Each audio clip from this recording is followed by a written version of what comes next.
Baik, selamat pagi dan salam sejahtera bagi kita semua.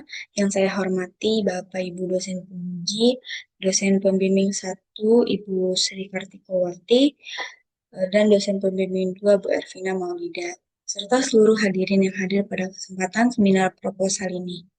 Perkenalkan saya Rika Dosista, mahasiswa program studi pendidikan administrasi perkantoran, Fakultas Ekonomi dan Bisnis, Universitas Negeri Jakarta, Angkatan 2021.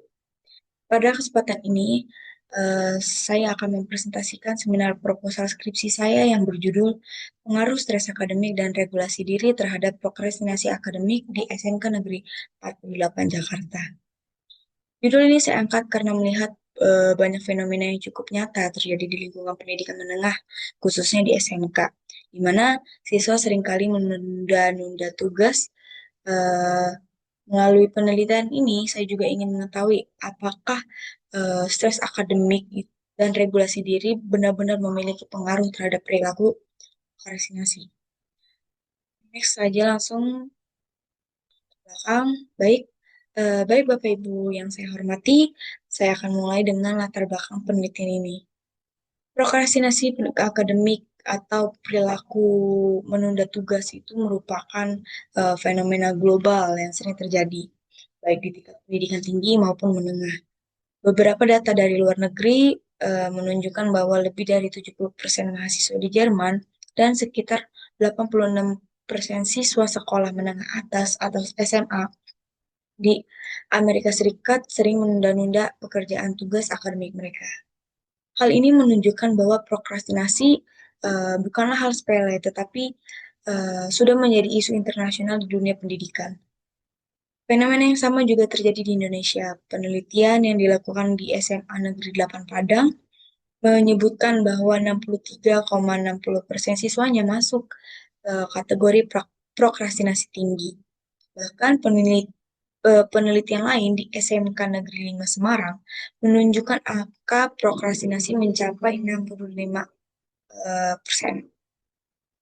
Hal yang menarik adalah dalam riset yang saya lakukan di SMK Negeri 48 Jakarta, dari 44 responden sebanyak 54,5 persen atau setara dengan 24 siswa mengaku baru akan mengerjakan tugas jika sudah mendekati batas waktu pengumpulan. Hal ini tentu saja sudah menjadi alarm bahwa perilaku prokrastinasi telah secara cukup signifikan mempengaruhi gitu di sekolah kejuruan termasuk di SMK Negeri 48 Jakarta. Bentuk prokrastinasi yang dilakukan pun cukup beragam, mulai dari menunda pekerjaan tugas, mulai dari juga menunda belajar menjelang ujian, lalu sampai yang kalau menyelesaikan tugas itu di menit-menit terakhir. Bahkan di beberapa kasus ditemukan adanya tingkat plagiarisme yang tinggi gitu karena terburu-buru menyelesaikan tugas sehingga akhirnya nyontek. Next. Dari fenomena tersebut, saya juga melihat ada dua hal nih yang penting yang perlu harus dikaji lebih lanjut, yaitu stres akademik dan regulasi diri. Stres akademik bisa muncul akibat tekanan yang tinggi dari tugas-tugas sekolah, ekspektasi dari guru, dan orang tua, serta faktor sosial lainnya. Sementara itu, regulasi diri merupakan kemampuan siswa dalam mengatur waktu, emosi, perilaku agar tetap fokus dan disiplin.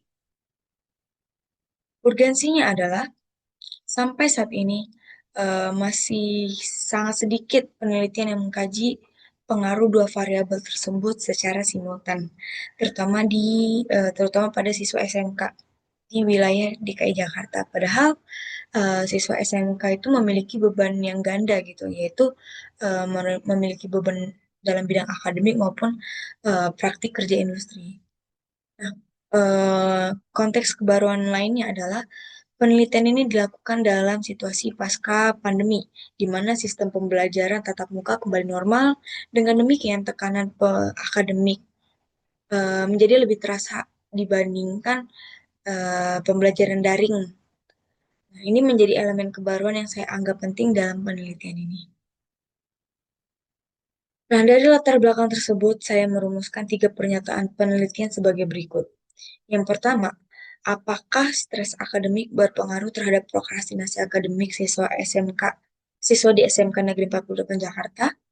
Lalu yang kedua, apakah regulasi diri berpengaruh terhadap prokrastinasi akademik siswa di SMK Negeri 48 Jakarta? Dan yang terakhir, apakah stres akademik dan regulasi diri secara simultan berpengaruh terhadap prokrastinasi akademik siswa?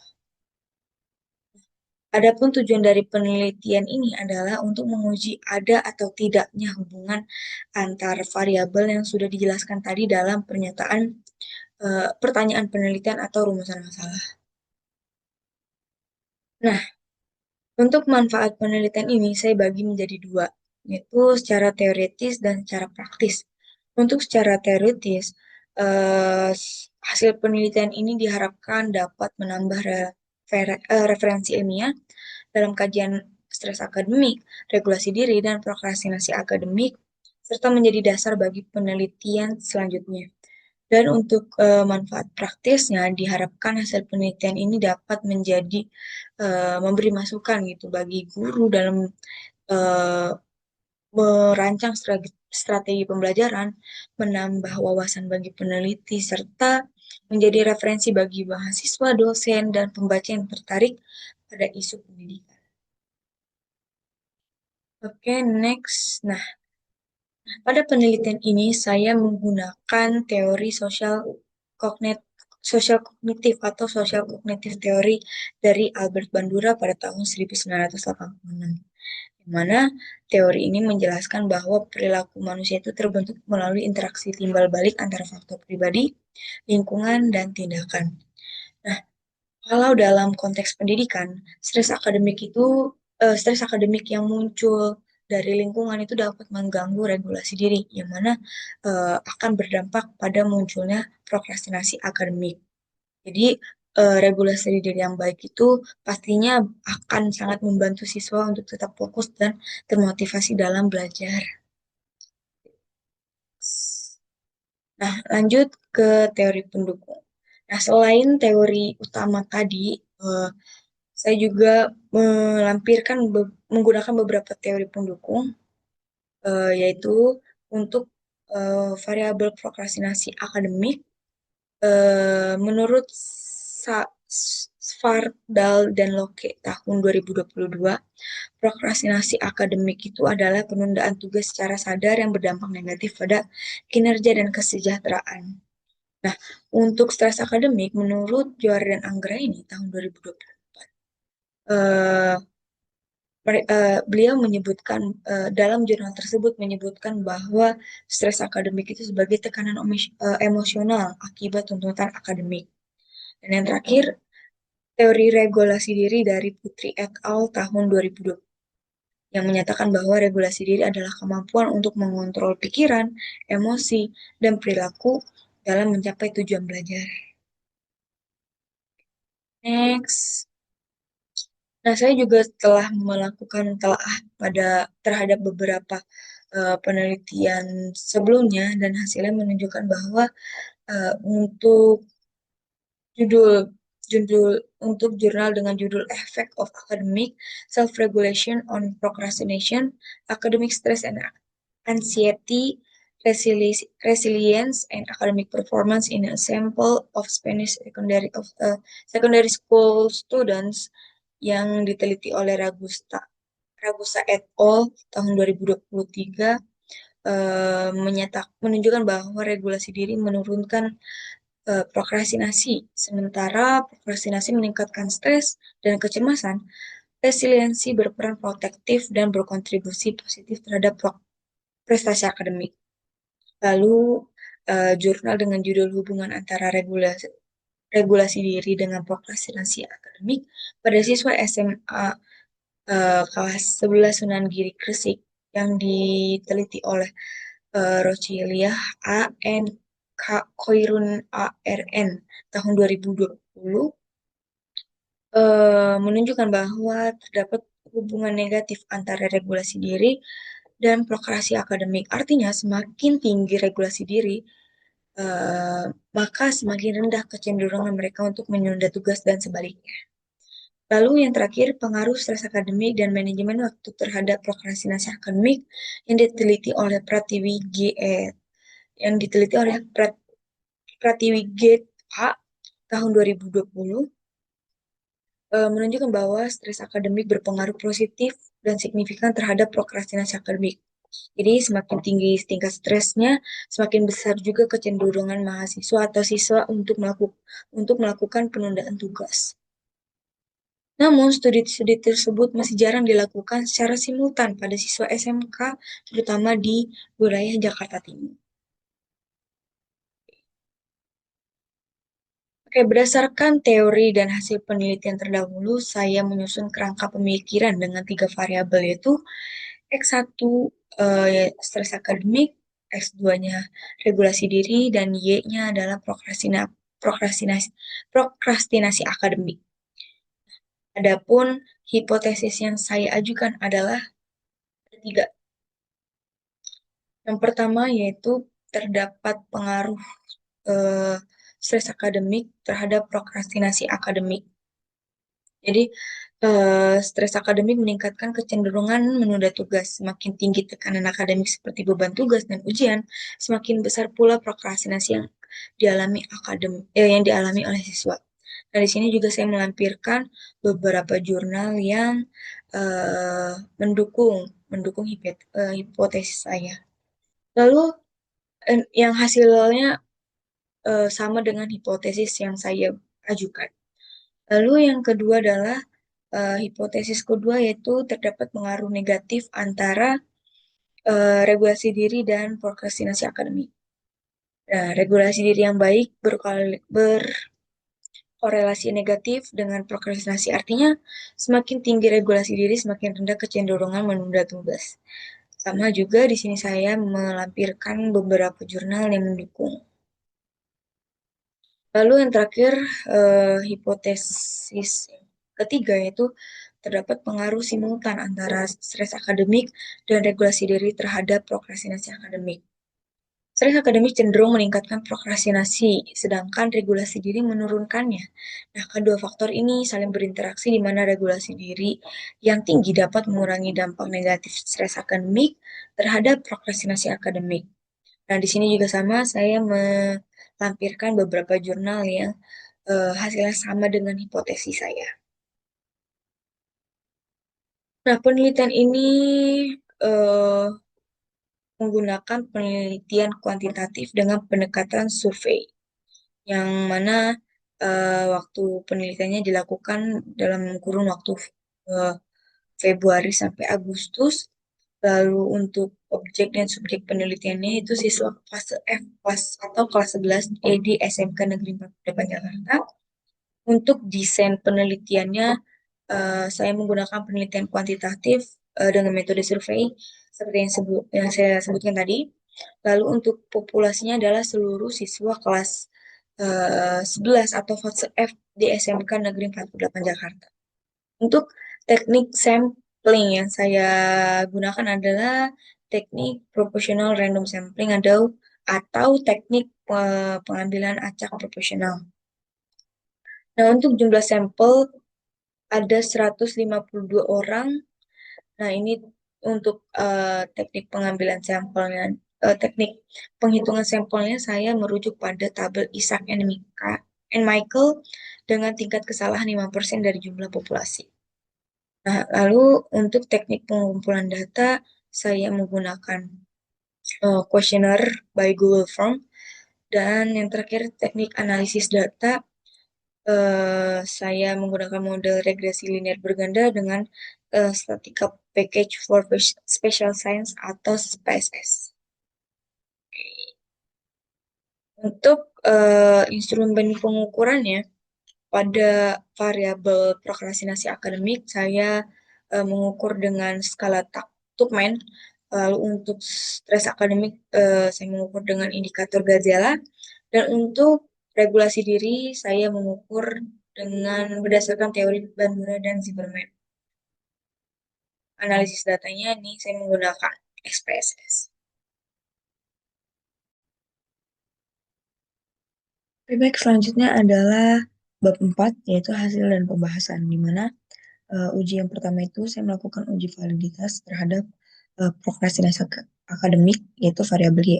Yang mana dari 21 butir pernyataan terdapat 3 butir yang R hitungnya itu lebih kecil dari R table sehingga harus di drop, yaitu butir 1, 13, dan 16.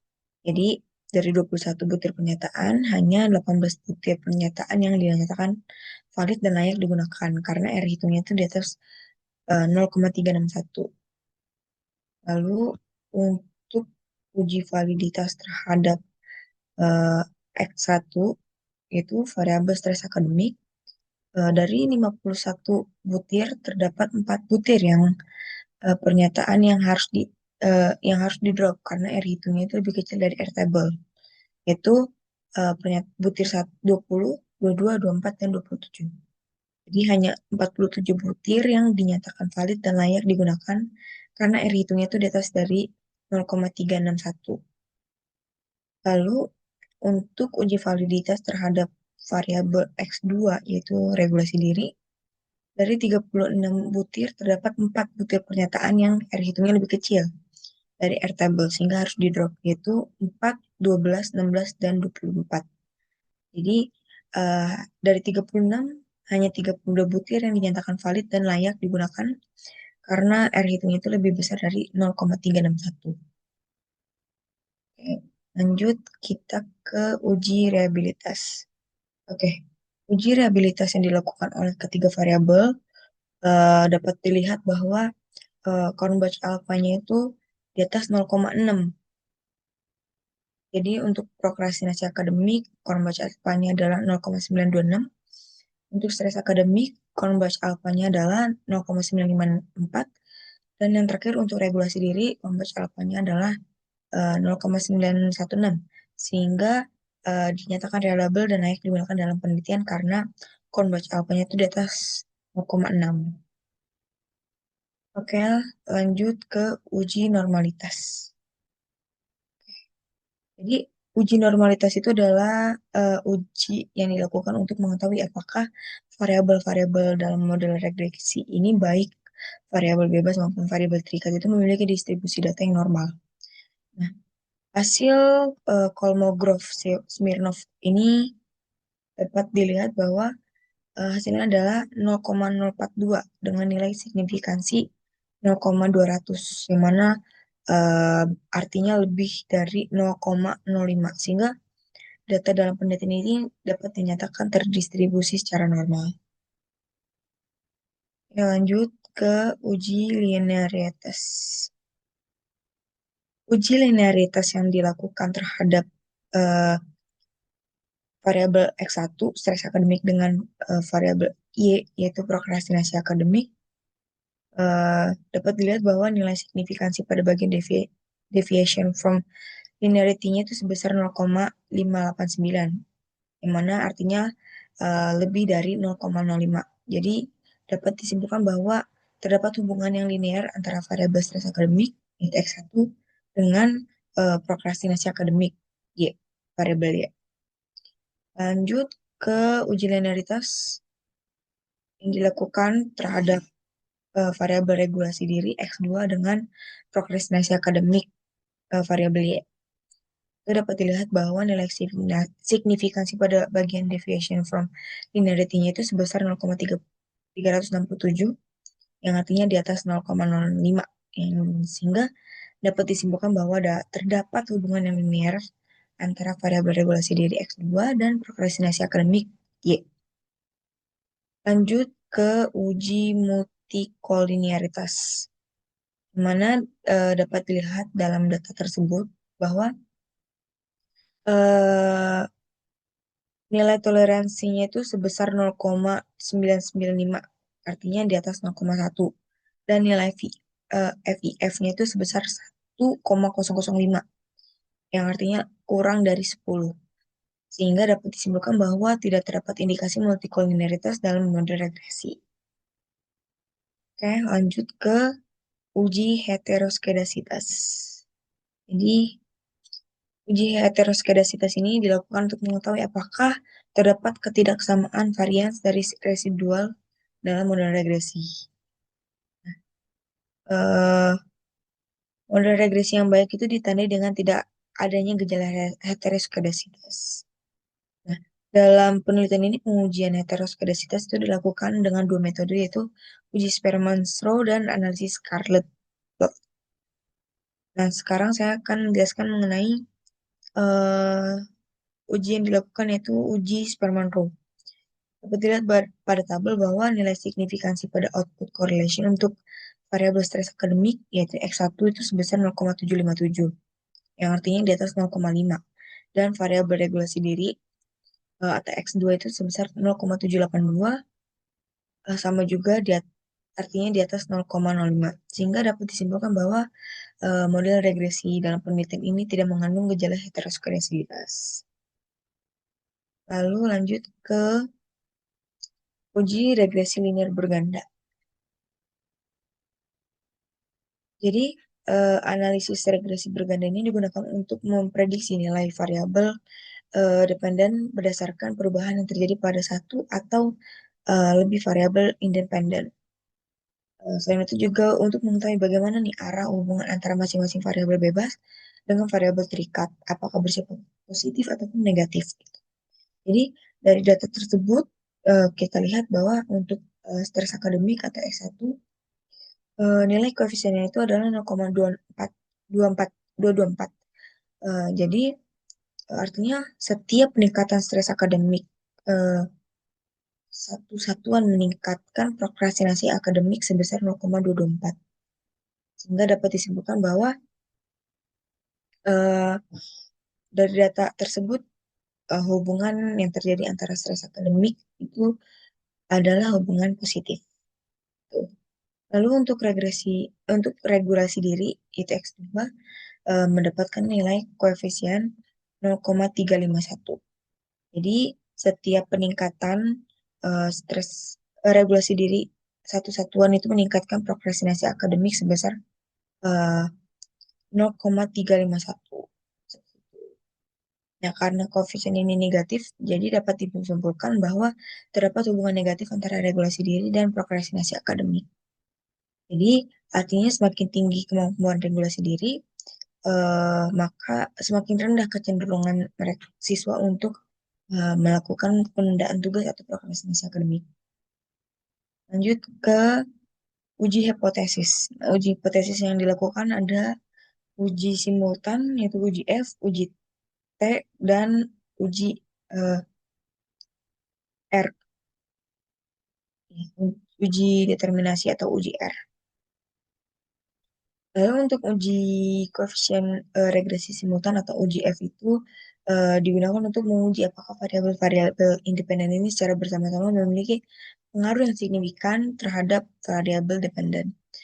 Jadi dapat dilihat dari data tersebut bahwa nilai F hitungnya itu sebesar 64,765, yang mana artinya lebih besar dari F table, yang F table-nya itu adalah 3,03.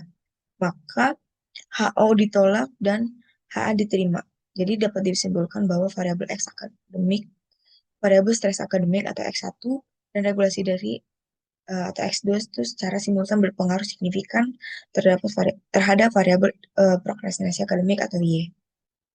Lanjut ke koefisien parsial atau t-test. Jadi dalam uji T ini digunakan itu sebagai eh, untuk mengetahui sejauh mana masing-masing variabel itu secara individu atau parsial berpengaruh terhadap variabel dependen. Jadi untuk stres akademik atau X1 dapat kita lihat bahwa hitungnya itu sebesar 0,668, yang mana artinya itu di atas lebih besar dari T table, yang mana T table itu 1,96829892. Jadi eh, dapat disimpulkan bahwa terdapat pengaruh yang signifikan secara parsial, berpengaruh positif dan signifikan terhadap prokrastinasi akademik. Lalu untuk yang regulasi diri dapat dilihat bahwa T hitungnya itu sebesar minus 7,943, yang artinya lebih kecil dari T table, mana T table itu adalah 1,96829892. 892. Jadi, dapat disimpulkan bahwa regulasi diri ini berpengaruh negatif dan signifikan terhadap prokrastinasi akademik. Artinya, semakin baik kemampuan regulasi diri siswa, maka semakin rendah kemampuan prokrastinasi akademik mereka. Lalu yang terakhir ini ada uji determinasi atau R kuadrat. Jadi, uji determinasi ini dilakukan untuk mengetahui seberapa besar proporsi variasi variabel dependen atau Y yang dapat dijelaskan oleh variabel independen atau variabel X secara simultan. Jadi, dapat dilihat bahwa dari data tersebut ada nilai adjusted R square-nya itu adalah 0,642. Mana artinya stres akademik dan regulasi diri ini menjelaskan 64,2% variasi prokrastinasi akademik. Nah, sisanya adalah 35,8% itu dipengaruhi oleh faktor lain di luar eh, penelitian ini. Oke, selanjutnya kita lanjut ke pembahasan. Pembahasan yang pertama adalah H1 atau hipotesis 1, yaitu stres akademik X1 terhadap yaitu prokrastinasi akademik. Jadi, hasil uji parsial menunjukkan bahwa stres akademik ini memiliki pengaruh yang positif dan signifikan terhadap prokrastinasi akademik. Nah, nilai hitungnya itu sebesar 8,668, lebih besar dari T-tabel, di mana 1,96. Artinya semakin tinggi stres akademik, maka semakin tinggi pula kecenderungan siswa menunda tugas akademik. Nah, hal ini konsisten dengan penelitian sebelumnya yang dilakukan oleh Earth tahun 2020 dan Ayunina dan Abdul Rohim pada tahun 2019. Lalu untuk hipotesis kedua yaitu regulasi diri terhadap prokrastinasi akademik. Jadi X2 terhadap Y. Di mana hasil uji parsial ini menunjukkan bahwa regulasi diri berpengaruh negatif dan signifikan terhadap prokrastinasi akademik. Nilai T hitungnya itu sebesar minus 7,943, yang mana artinya lebih kecil dari T-table. T-table ini adalah 1,96.